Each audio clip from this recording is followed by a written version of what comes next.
Official podcast. It's time to listen to the unofficial podcast. Get yourself a listening and get yourself a good old seat. And it's gonna be some time to eat. It's the unofficial podcast.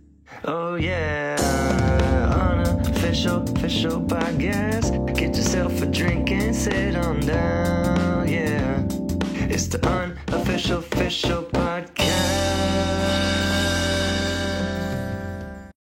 Welcome back to episode 3 of the Unofficial Official Podcast, where no topic is off limits. I'm Carter Kistler, alongside Theo Hauser and Troy Meister, and today we're going to be talking about another CD that we found that we thought was very interesting.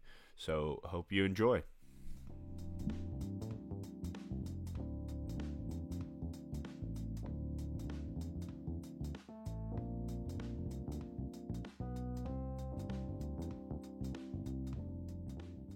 Today, what we have prepared for you all to enjoy on this first video recording of our podcast, we're going to be looking at a very interesting album that we recently discovered on our pharmaceutical journey.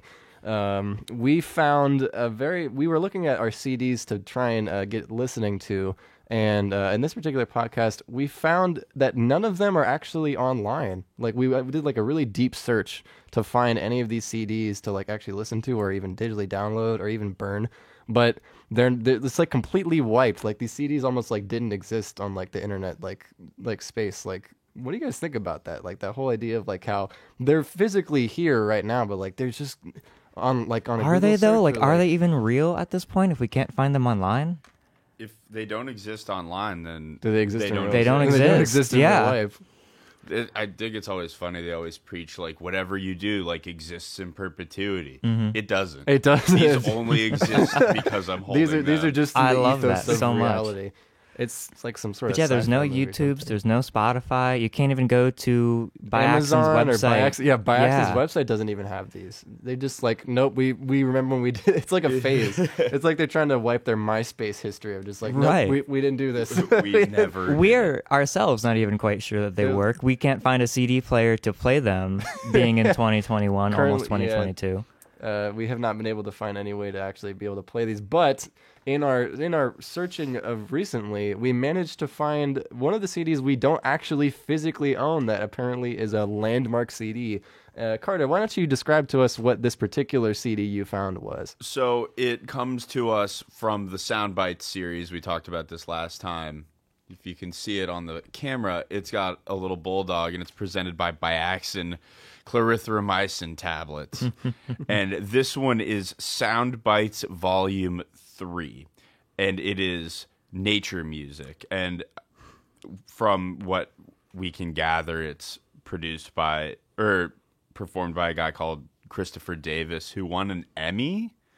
Which, For this, or no, I don't know. I think in general? Isn't Emmy daytime TV? I think Yeah. it's like daytime TV, Yeah. or like it's some sort of like it's like TV awards. Which I don't understand how he would have performed this, because it's entirely nature sounds and piano. So maybe he's a really good pianist. Maybe he's like an Maybe so. insane piano player, or is just really good at lying. Like a ventriloquist who can do the piano is coming from the forest. The Piano of the Forest. That's a new horror movie film. Oh gosh. But Yeah, it's called Nature's Harmony. We have it pulled up right now. We found an actual digital copy. digital it's called copy. Forest Splendor. Sorry, Yeah. Forest Splendor For- by Nature's Harmony. By Nature's Harmony. We were wondering if they had any relation to Fifth Harmony, like the other harmonies. I wonder if there's like other harmony bands out there that like this band's related to. It kind of sounds like it should be like the song titles, like The Dreamy Forest and The Wood Nymph, and all of this should sound like they should be a Legend of Zelda soundtrack. Exactly. This is just background music. It is. It's good. We're actually going to play a little bit for you all. If you want to do that now. Yeah. Let's get right into it. All right, absolutely. Got a couple minutes to kill. Let's go.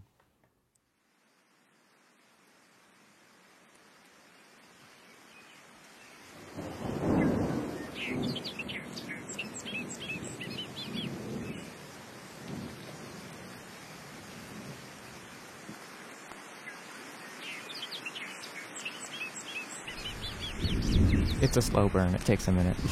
Gonna say.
That's nice. Why I feel like I'm just like, it's just okay. Actually, two things. First of all, the entire time that was going, I just could not get the image of "We Live from Coney Island" back in my head. The whole time I was listening to that, I was just that kept repeating in my head. It might have just been because it's so relaxing, but just it's great. The image of just those TikTok. If you guys aren't sure what we're referring to, if there's any somehow people that don't remember, it's a TikTok trend. The TikTok trend I'm talking about is the one where there's these like NYU students that made these crazy videos on TikTok that went viral recently. The "We Back Live from Coney Island" is the famous one, and there's the "Who's the President? Byron," and it's this guy with like this like weird hat. That the entire time was just going on through my head, and I imagined them just like singing lyrics over top of this like "What's up with the guys from?" It's like pseudo Hamilton like crazy rap. Second of all, why do I feel like I've just transcended into like, or why do I just feel like I've been given a Zelda quest? Like I feel like I was thinking that, but like I'd imagine this whole album was like designed to be played over the like ambient sound system in a medical like office. Yeah, like in a medical office. So like they're walking you back to like get whatever procedure done that they're gonna do, and this is what you're hearing. You're like, I'm already dead. Like they've already done it. They've gone and killed me, and I'm ascending. This is me. This is me after they overdosed me with Bioxin pills. Yes, ascending to the next plane. This is the one that my is cholesterol so low. They just gotten it so low to the point of like actual just like yeah, Bioxin. We googled that last time. Wasn't that like an actual blood thing? For high blood pressure, like it's supposed to calm you and relax you, kind of. Jamie, can you look up what Bioxin is? Yeah, hang on. We're asking our intern. Our intern Jamie. Jamie's the Joe Rogan guy. Oh yeah.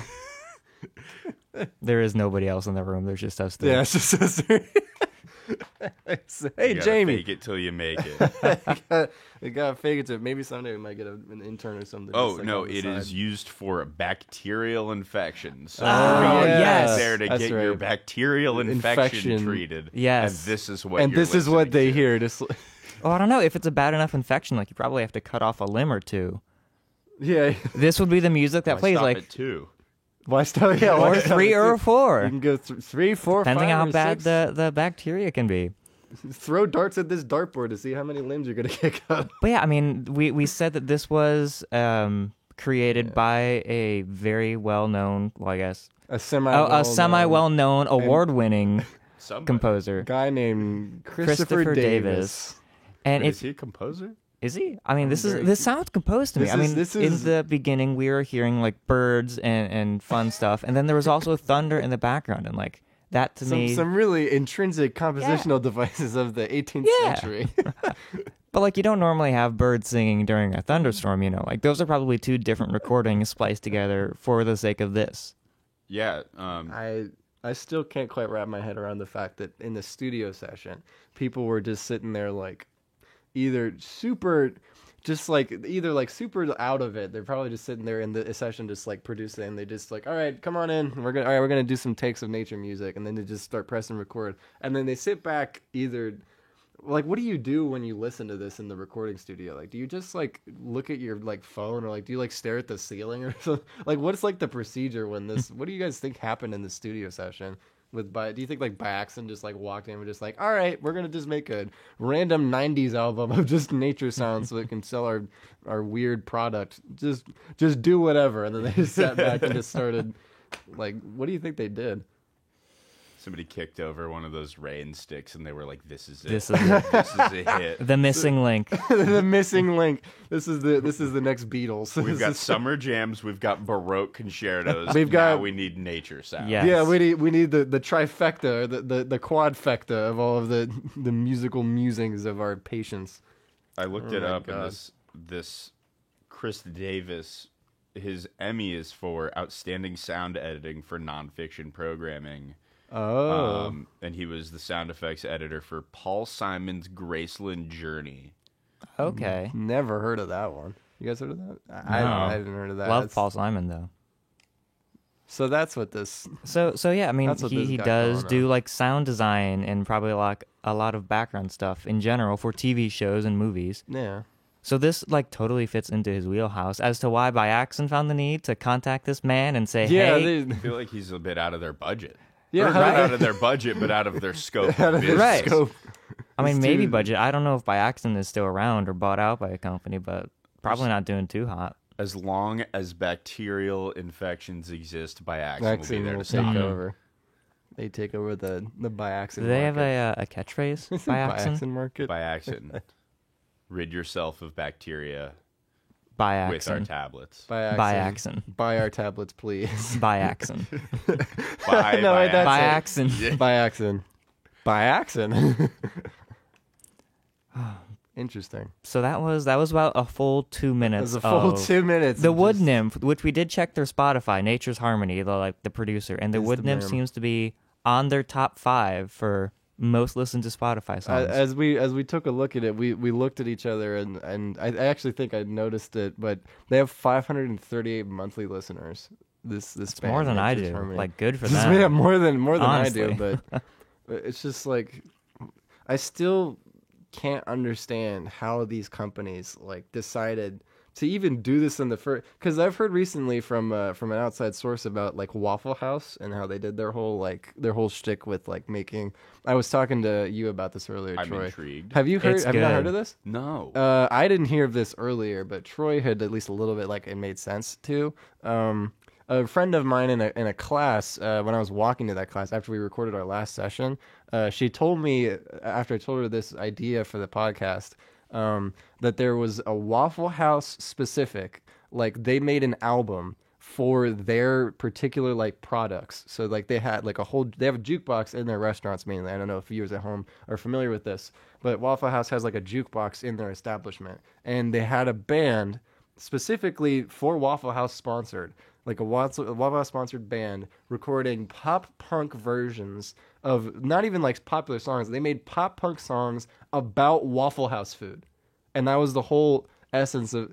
And Yeah, I was Carter's completely over mind here, blown. I was awestruck. completely. Isn't Where it so do I shocking? find this? I don't. I still to this We day got don't time. know. We can find We it could right probably now. find it at the moment, but I thought that'd be an interesting thing to talk about since we were listening to these crazy things that like Waffle House like threw their towel into it as well with like corporate like CDs and stuff like that. I thought it was super interesting. Do we expand outside of pharmaceuticals? We could into expand. Extremely specific media for business. We could potentially Possibly. That would be This possible. Is all I'm going to think about for the next week. Is the Pop It's- Punk Waffle House. it's what I All-Star was- breakfast. Yeah, the All-Star Breakfast. This could be a new potential direction, of course, for this podcast. I think that it would be great to just explore completely different like CDs and stuff like that. The crazy corporate stuff that companies have done that have made absolutely no sense at all to their company. or anything like that. I just want to know like what the content of those songs were. Was it like, hey, like come into Waffle House, like? I think it was literally just about the food. I think it was like I think that friend was telling me it was literally just about the food. I don't know if anybody can read that from here. Yeah. Rock. There's a special page on Waffle House's website entitled Waffle House Music. With their Touch Tunes jukebox player. Yeah, this is it. This is the album. You can download the app. Yeah. Oh, there are raisins in my toast. Hang on, we can play some of this. Oh, play that right now. Bump it heavy. We need to get a jukebox of just all of these crazy CDs. Is it even playing? Oh my goodness. That was not working.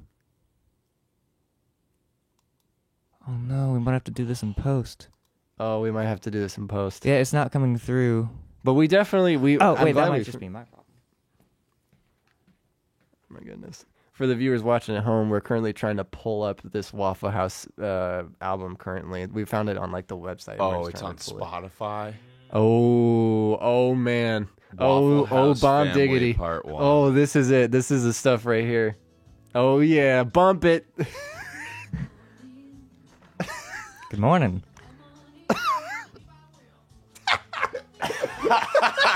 This is exactly what I hope. This is it. This is what we need to be doing from now on. Good morning. See, this is exactly what I expected when I learned about the CDs. It's like I didn't know that this even existed. Yeah. This is more original. This but is imagine like going so home to your much family funnier. for the holidays. They're like, "What have you been doing this year?" And you're like, "I actually wrote a full album for Waffle House." Oh, this is the new. I think we found the second half of this episode. Oh my goodness. I don't know what it's playing from. It could be playing from Spotify. It could be. There it is. It's Spotify. There we go. There's a couple other ones. Oh my god. Oh, I'm so glad I brought this up too. Here. You wanted to listen to Raisins in My Toast? Yes. We're now pulling up currently Raisins in My Toast from the Waffle House jukebox mix.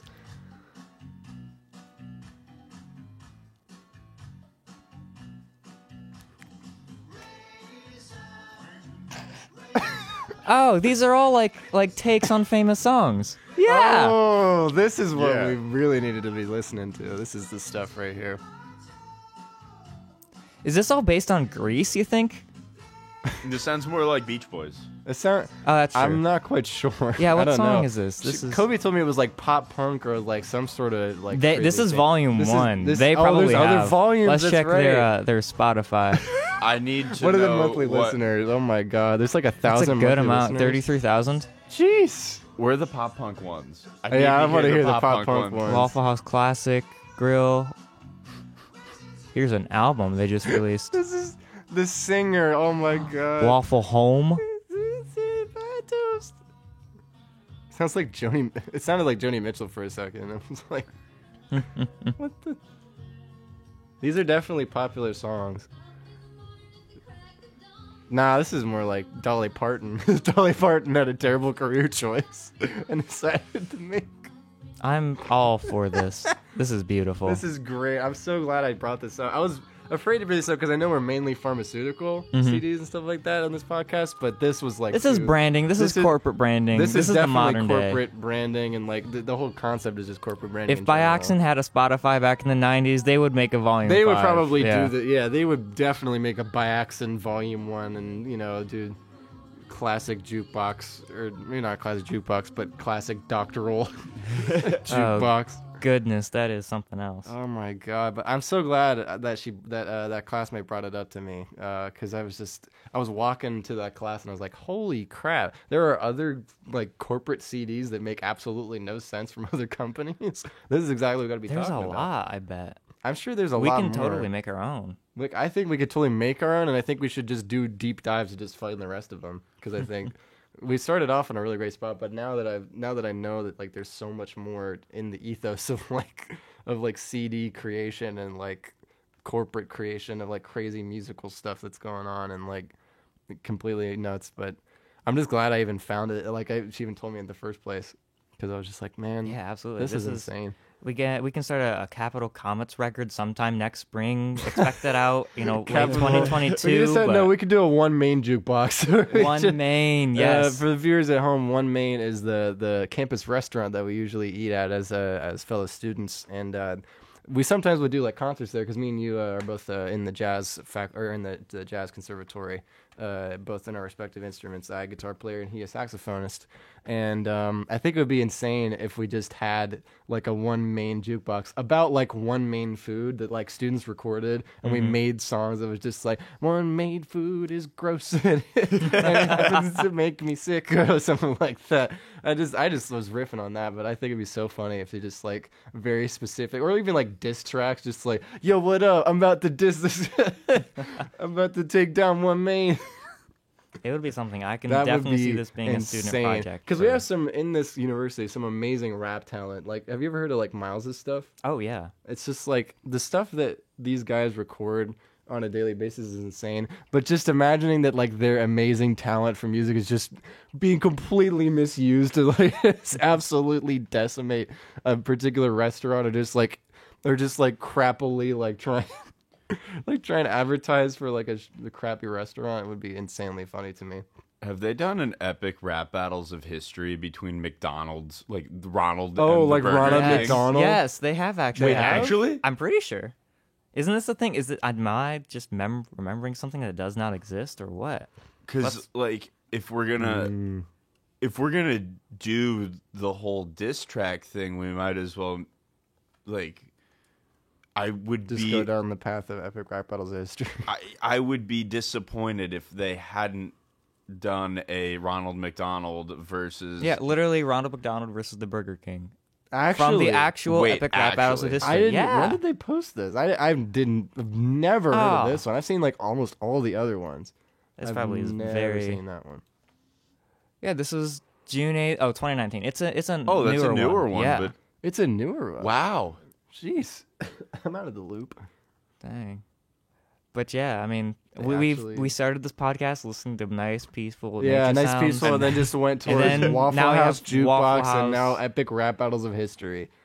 Oh my goodness. Nature sounds versus Waffle House. Waffle House is definitely wiping the floor with nature sounds. Yeah, but does Waffle House have an Emmy-winning sound editor? They don't, but they've got the bops. They've got the hits though. they don't just have the. What they lack in talent, they make up for it. They make up for it experience. Yes. Oh my probably all recorded by Waffle House employees. I think they were all probably just disgruntled Waffle House employees that were just like, you know what? I've got nothing to lose. I work at Waffle House for a living. Screw it. I'm just gonna record really dumb like Waffle House promotional material and then just book it and be like, I'll take my check and leave. I mean, they have more monthly listeners. That's the thing. They're doing great. For some reason, they're doing good and they're popular. I wonder if you can buy their jukebox albums. Oh, for sure. That's probably also on the Waffle House website. I believe, yeah. I'm sure we could maybe take a look at that and see, maybe in post, perhaps. But what do you guys think? Do you think that was a pretty good summation of different topics to go through for today? I think we started in a place and we ended in a place. Yeah. It definitely did not go. I was not expecting it to go in that direction, but I definitely wanted to bring it up at least at some point. Oh yeah, and I'm very glad that we went in this super semi different direction of our usual stuff. But it's giving me ideas, and now I'm trying to rethink of a title now because I know we've done pharmaceutical. I thought that was great wordplay, but something's giving me ideas. I don't know. This might be the turning point. The unofficial official Waffle House podcast. Yes, the unofficial official that Waffle might be House. Interesting. We could just like go on a whole tirade of just like taking out Waffle House. We can talk so much about Waffle House. I do. We can talk about a lot of so things. Many Waffle House stories. Oh my goodness. Oh man, Ooh. They treat you good there. They do. Doesn't matter what time of the day. I'm curious about these I'm very curious. That might have to be a particular. That'll be episode 4. That'll be episode 4 of our podcast. And we're pivoting. We are. Oh gosh. But you know what? It's good. I mean, this is a good point to even talk about, to even get to this point of pivoting, because it means that we're getting something out of it and we're figuring something out. Oh yeah, no, this has been a blast. This but has been fun. I do think we are about out of time. I believe we're out of time. Thank you so much for our viewers at home for watching this episode of the. I guess I don't even. Should we even say soon to be named? Soon to be named episode 4. or soon to be, I guess this is episode 3 of our 3 episodes so far podcast. I'm trying to remember what we're gonna name it. The unofficial Waffle House. The unofficial Waffle House. So I guess we're gonna let me try it again. Man, I'm great at outros. Okay, thank you all to our viewers at home for watching this episode 3 of the soon to be renamed official Waffle House podcast. I am your first host, Theo Hauser. I'm Troy Meister. I'm Carter Kistler. And we'll see you next time.